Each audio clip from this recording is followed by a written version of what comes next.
প্রধান বিচারপতির পদত্যাগ দাবি নিয়ে বৈষম্য ছাত্র আন্দোলনের মিছিল কুমিল্লা শহর জুড়ে।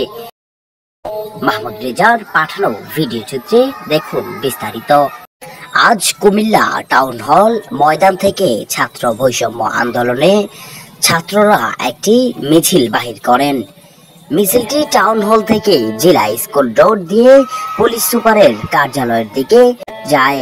স্বৈরাচার নিপাত যাক, অধিকার প্রতিষ্ঠিত হোক, এটাই স্লোগান ছিল।